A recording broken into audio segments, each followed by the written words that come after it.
राजनीतिक दलों में अदला बदली और घर वापसी के सिलसिला को देखते हुए जलपाईगुड़ी जिला तृणमूल कांग्रेस द्वारा एक अहम निर्देश दिया गया, जिसमें कहा गया कि चुनाव खत्म होने के बाद अब भाजपा के कई सदस्य तृणमूल में शामिल हो रहे हैं, लेकिन कहां से कौन जुड़ रहा है इसकी जानकारी जिला व राज्य स्तर तक नहीं होती। इसलिए अब कहीं भी दल में शामिल होने का कार्य हो तो पहले जिला स्तरीय में जानकारी देनी होगी, नहीं तो सदस्य को मान्यता नहीं दी जाएगी। इसकी सूचना आज तृणमूल नागरगढ़ ब्लॉक सभापति गणेश उरांव ने प्रेस कॉन्फ्रेंस के माध्यम से दी।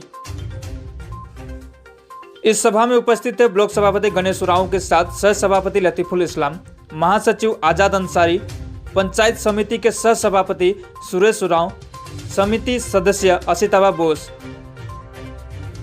तृणमूल छात्र परिषद सभापति प्रवीण सिंह झा, जलपाईगुड़ी तृणमूल ट्रेड यूनियन के महासचिव मनोज मुंडा, नागरगढ़ तृणमूल एसटी/एससी सेल सभापति कालिदास हेम्ब्रम और अन्य सदस्यगण।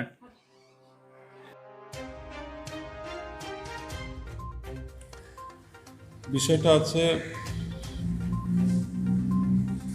কি আমাদের নাগরাকাটা কনস্টিটিউয়েন্সিতে আর নাগরাকাটা ব্লকে একটা জয়েনিংয়ের একটা হেডিক চলতেছে এখানে। সেটা খালি নাগরাকাটা না, অল ওভার ওয়েস্ট বেঙ্গলে এটা চলতেছে। সেই জন্য আমরা গতকালকে ডিস্ট্রিক্ট প্রেসিডেন্টের কাছে গিয়েছিলাম, মাননীয় কৃষ্ণ কুমার কল্যাণী সাহেবের সাথে আমরা দেখা করেছি। সাথে ছিলাম, ওখানে আমরা গিয়েছিলাম আমি ছিলাম, আমাদের ডিস্ট্রিক্টের জেনারেল সেক্রেটারি অসিতাবদা খোকন স্যার ছিল, সাথে ছিল আমাদের ব্লক কমিটির জেনারেল সেক্রেটারি এবং আমাদের আগামী দিনে যে ট্রেড ইউনিয়নের চার্জে থাকবে আমাদের আজাদ আনসারিজি, সাথে ছিল আমাদের শিক্ষা ছাত্র প্রেসিডেন্ট আমাদের প্রবীণ সিং ঝা, তারপরে চম্পাগুড়ি জিপির অঞ্চল প্রেসিডেন্ট রমেশ তির্কি, আমাদের সাথে ছিল নাগরাকাটা ব্লকের পঞ্চায়েত সমিতির সহকারী সভাপতি সুরেশ রাওজি। তো আমরা গতকাল গিয়ে আমরা কিষানদার সাথে দেখা করলাম। দেখা করার পরে আমরা এই বিষয়গুলো ওনাকে জানানো হলো।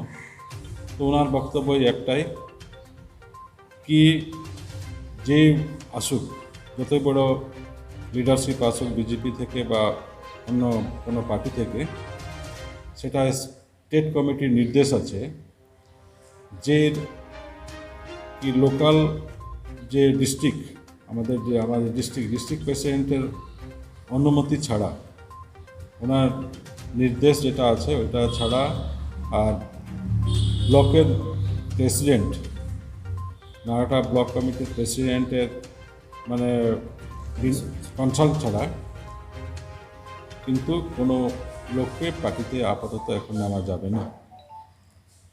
স্টেট কমিটি যেটা নির্দেশ আছে ক্লিয়ারলি ওখানে বলা আছে কি প্রথমে যারা আসতে চায় তাদেরকে আমরা খুব আন্তরিকভাবে আমি ওনাদেরকে স্বাগত জানাই, যেই আসুক। কিন্তু স্টেট কমিটি যেটা নির্দেশ আছে কি যারাই আসুক প্রথমে ওনারা অ্যাপ্লিকেশন দিয়ে ডিস্ট্রিক্ট কমিটিকে জানাবে। ডিস্ট্রিক্ট কমিটিকে জানানোর পরে আমরা একটু দেখব, ব্লক কমিটি দেখব কাকে আনতে হবে কাকে না আনতে হবে, সেটা আমরা এখান থেকে সার্টিফাই করে পাঠাবো। তারপরে কিন্তু এটা জয়েনিং হবে। আর জয়েনিং আলাদা আলাদাভাবে হবে না। আমাদের কুমারগ্রাম থেকে এলেনবাড়ি অবধি আমাদের এরিয়া যেটা আছে সেখানে কিন্তু সব জায়গা থেকে যখনই এই লিস্টটা চলে আসবে আমরা ওইখান থেকে ভেরিফাই করে কাকে নিতে হবে কাকে না নিতে হবে সেটা করে কিন্তু একবারে আমরা সবাইকে একবারে একটা জায়গায় আমরা এটা কিন্তু জয়েনিং করার প্রস্তাব আছে স্টেট থেকে। সেখানে হয়তো কোনো মিনিস্টার আসতে পারে বা স্টেট কমিটির প্রেসিডেন্ট আসতে পারে বা অন্য কেউ আসতে পারে। তো এই হচ্ছে আমাদের বক্তব্য। আর একটা বক্তব্য আছে, যে একটা কথা আছে, আজকে আমাদের নাগরাকাটা ব্লকে দেখা যাচ্ছে কি কিছু আমাদের লিডারশিপ যেখানে সেখানে যত্রতত্র জয়েনিং করাচ্ছে। পরের দিন দেখা যাচ্ছে যে ওরা বিজেপি থেকে আসলো, আজকে জয়েনিং করলো, কালকে আবার বিজেপিতে চলে গেল। সেই জন্যই কিষানদারের একদম স্টেট কাট একটা নির্দেশ আছে কি জেলা প্রেসিডেন্টের নির্দেশ ছাড়া ব্লক কমিটির তত্ত্বাবধান ছাড়া কেউ যদি জয়েনিং করে সেটা কিন্তু ইনভ্যালিড, সেটা কিন্তু পার্টির দায় দায়িত্বের মধ্যে আসবে না। পার্টি তাকে আমাদের কর্মী বা আমাদের ক্যাডার হিসাবে ওনাদেরকে মানবে না, মানা যাবে না। আমরা সবাই মিলে বিভিন্ন রকম খবর আমাদের কাছে আসছিল যে অন্য রাজনৈতিক দল থেকে আমাদের সরকার তৃতীয়বার মানুষের আশীর্বাদে শক্তিশালী হিসাবে প্রতিষ্ঠিত হবার পর ওনারা রাজনৈতিকভাবে আমাদের মতাদর্শে বিশ্বাস করে দলে আসতে চাচ্ছেন। তো এটা আমরা শুনছি, কিন্তু আমাদের সঙ্গে ব্লকের কমিটির সঙ্গে কোনো রকম যোগাযোগ তারা করছেন না। According to the constitution of all India Trinamool Congress, প্রদেশ দ্বারা নির্দেশিত পথেই আমরা পরিচালিত হই এবং জলপাইগুড়ি জেলায় ডিস্ট্রিক্ট প্রেসিডেন্ট যিনি আছেন বর্তমান শ্রীকৃষ্ণ কুমার কল্যাণী, ওনার সঙ্গে আমরা মিট করি এবং সেখানে আমরা সব বলি এই ঘটনাগুলো, এবং উনিও জানেন, ওনার কাছেও এই ডুয়ার্সের অনেক লিডারশিপ বিজেপি থেকে গিয়েছিলেন। উনি একটাই কথা বলেছেন যে স্টেট নির্দেশ অনুসারে জেলা প্রেসিডেন্টের কাছে লিখিত আকারে আবেদন করতে হবে যে আমরা দল পরিবর্তন করতে চাই এবং কি কারণে করতে চাই। যে যে ব্লকের থেকে যারা জয়েন করতে চাচ্ছেন সেই ব্লকে আবার প্রেসিডেন্টের কাছে সেগুলো কিন্তু তদন্ত করতে আসবে, এবং আমাদের ব্লক কমিটির কনসেন্ট ছাড়া জেলা কমিটি কখনোই তাদেরকে গ্রহণ করবেন না, এই সিদ্ধান্ত উনি দিয়েছেন। এবং বিয়ন্ড দিস ডিসিশন যদি কেউ কোনো সময় মাদার অর্গানাইজেশনকে বাদ দিয়ে সিস্টার অর্গানাইজেশন যারা আছেন তারা যদি কাউকে জয়েন করান, তার দায় দায়িত্ব মাদার তৃণমূল কংগ্রেস কখনোই সেটা গ্রহণ করবে না বলেই আমাদের জেলা প্রেসিডেंट कृष्ण कुमार कल्याणी परिष्कारভাবে বলে দিয়েছেন। देखिए, चाय बागान का उन्नति के लिए हमारा सरकार आगामी दिन में ही नहीं, जब से ये सरकार प्रतिष्ठित हुआ है पश्चिम बंगाल में, तब से ही चाय बागान का मजदूरों का डेवलपमेंट के लिए विभिन्न प्रकार का योजना सब चालू किया गया है। आगामी दिन में भी हमारा सरकार बहुत सा पदक्षेप जिससे चाय बागान का मजदूरों का दिशा दशा में उन्नति हो, उस विषय में बहुत ज़्यादा इनिशिएटिव स्टेप ले रही है।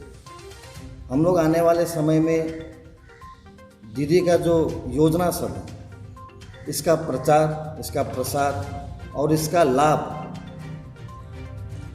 प्रत्येक चाय बागान के मजदूरों को मिले, इस रास्ते में हम लोग अच्छे तरीके से काम करेंगे। राज्य सरकार की ओर से काफ़ी योजनाएं चाय बागान में देने के बावजूद भी आप लोग को वोट नहीं मिला है, इसका क्या कारण है? इसका कारण ये हो सकता है, देखिए, बीजेपी को हम लोग के तुलना में चाय बागान में थोड़ा ज़्यादा वोट मिला है, इसमें कोई दोहराई नहीं है। बीजेपी ने इलेक्शन के समय में बड़ा बड़ा वादा किया था।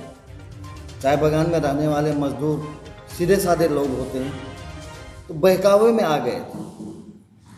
लेकिन अब वहाँ के मजदूरों को भी ये समझ में आने लगा है, वर्तमान में जिस तरीके से महंगाई बढ़ रहा है, जिस तरीके से बीजेपी गवर्नमेंट चाय बागान के मजदूरों का अधिकारों का जो हनन कर रहा है, ये आस्ते आस्ते जो लोग बीजेपी के लीडरशिप रिप्रेजेंट कर रहे थे चाय बागानों को, उन लोग को भी ये समझ में आने के बाद आज वो लोग भी हम लोग के साथ में दीदी के नेतृत्व में एक साथ मिलकर, उन लोग को भी ये मालूम हो गया है कि अगर चाय बागान के क्षेत्र का कोई पार्टी अगर विकास कर सकती है तो एकमात्र तृणमूल कांग्रेस है, और ममता बनर्जी ही चाय बागान के मजदूरों का असल में विकास कर सकती है। चाय बागान में तो टीएमसी का दो यूनियन है, दो ट्रेड यूनियन है, तो क्या ये भी कारण हो सकता है कि ये जो दो गुट होने के कारण? ना, इसमें ये तो आज से नहीं है, बहुत पहले से ही चाय बागान में तृणमूल कांग्रेस का दो यूनियन चल ही रहा है, ये कोई वजह नहीं है। और आने वाला दिन में चाय बागान का जो यूनियन है, तृणमूल कांग्रेस का जो दो यूनियन का जो बात है,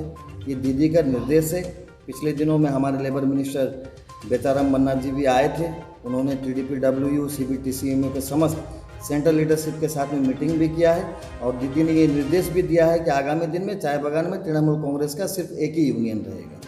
अच्छा, पिछले चुनाव में जो मैनिफेस्टो निकला था उसमें ST/SC के लिए जो 1000 रुपये का मिलेगा वो कहा गया था, लेकिन जून से मिलने के बाद वो अभी तक नहीं मिला। देखिए, ये तृणमूल कांग्रेस एकमात्र ऐसी पार्टी है, ये पार्टी जो नहीं कहती है वो भी करती है, और जो कह देती है अपने मैनिफेस्टो में वो तो 100% करती है। कोविड के वजह से सभी को मालूम है कोविड का परिस्थिति चल रहा है, लोगों को बचाना इस सरकार का प्रथम प्रायोरिटी है। लोग बचेंगे तभी तो उनको सुविधा का लाभ मिलेगा। मैं आज इस प्रेस कॉन्फ्रेंस के माध्यम से ये आप लोगों को एश्योरेंस या चाय बागान के सभी निवासियों को ये एश्योरेंस देना चाहता हूँ कि आगामी दिन में दीदी ने जो घोषणा किया है ST/SC परिवारों को 1000 रुपया करके और जो लोग माइनॉरिटी है जनरल है उनको 500 रुपया करके जो देने का जो वादा है ये 100% उनको मिलेगा, क्योंकि ये पार्टी बीजेपी नहीं है। ये पार्टी बीजेपी की तरह 15 लाख का झूठा वादा नहीं करती है। ये पार्टी वही वादा करती है जो ये पार्टी दे सकती है। मेरा नाम आज़ाद अंसारी है। मैं नयाटा ब्लॉक तृणमूल कांग्रेस कमेटी का जनरल सेक्रेटरी हूँ।